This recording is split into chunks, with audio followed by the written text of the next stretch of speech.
Hi guys, it's me again. So I've gotten a lot of requests to talk about the Dubai real estate crisis, and so that's what I have planned for you guys today. But before I get started, I just want to excuse myself for wearing this shirt. I know it might be a little bit distracting, but I thought it was entirely appropriate considering I got it in Dubai at Saks. And might I just add that the Saks in Dubai, the service over there is 1,000 times better than the one in New York. So two thumbs up, not just one, two, for you guys working at Saks in the Berjuman shopping center. Okay, so let's get started. The Dubai debt crisis. I actually just wrote a paper with some friends on this, and this was essentially the part that I was interested with. So I'll tell you exactly what I wrote about. What I came to the conclusion was that the Dubai debt crisis on its own was largely overblown, and this was due mainly to misrepresented media coverage.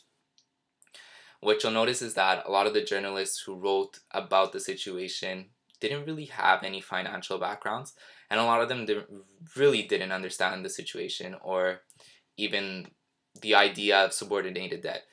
So, I know it's a bold statement that the real estate crisis was overblown, but I'll tell you exactly my thought process behind it, and it's based on three underlying principles. So, number one, people demonstrated an inability to differentiate between Dubai World and the Dubai government. What a lot of people don't understand is that the Dubai World was an independent investment management company. So it really had no connection to the Dubai government. However, one thing is that Dubai World, like the number one major shareholder, is the ruler of Dubai. So that's the Sheikh Mohammed bin Rashid Al Maktoum. So yes, they did benefit from, I guess you can call it a beneficial relationship, but in no way was it at the time ruled under uh, the Dubai government. Number two, it's really not true that Dubai's debt is out of control. In fact, it's quite the opposite. Just after the real estate crisis, Morgan Stanley released a report, and basically what was said was that Dubai's debt, public debt to GDP ratio was at around 50%. And if we compare this to some of the more stable and the most admired countries, like the one we're in right now, Canada, it's actually faring quite well. Does anybody know what Canada's debt to GDP ratio is right now? No? Yes? No? Okay. For those of you who don't know, it stands pretty much in the low 70s. So I believe it's at 71%. So as you guys can tell, it's actually doing quite well. And it finds itself pretty flexible going into the future.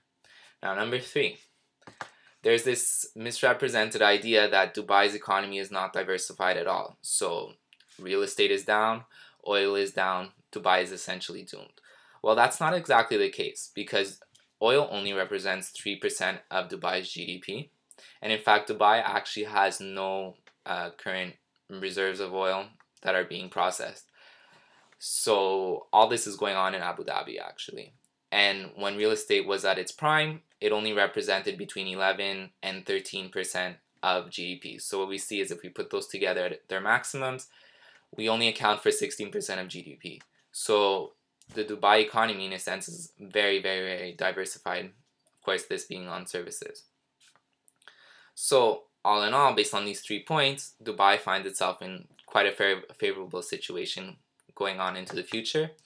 And we can say that this is built on a strategy that we saw in place while we were there based on 6, I guess we can call them unwritten pillars. So the first 3 pillars are to become an airport, marine, and finance hub.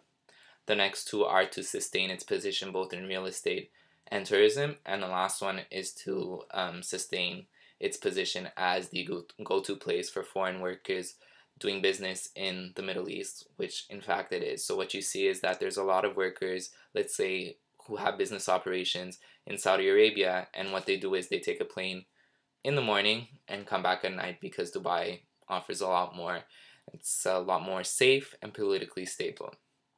So now if you put all those 6 pillars together, what you see is one common vision, and that's to sustain Dubai's position in the global economy and also to ensure that it is in fact the gateway for the Middle East and pretty much the world, with Eastern Asia, which, as we know, is the will be the global dominating force in the world as we make our way into the future. So now, if I can do the thought is for today, and it's a quote from Lord Byron, and it's that the thought is, nothing can confound a wise man more than laughter from a dunce. So it really is important to question all of the material that you're presented with, not only as a manager, just as a regular civilian. Do your proper backgrounds, information, searches, and all that. What we see in the case of Dubai was that journalists really, it became almost like a laughing matter. It was a comedic, almost like a comedic event. So pretty much journalists really wanted to procure any of the additional heavily guarded information that every media outlet desperately sought to obtain. And of course, we know that they couldn't really obtain this information, so a lot of it was invented. So do your research before you draw any conclusions. And that's it for today, and I'll see you guys later. Bye.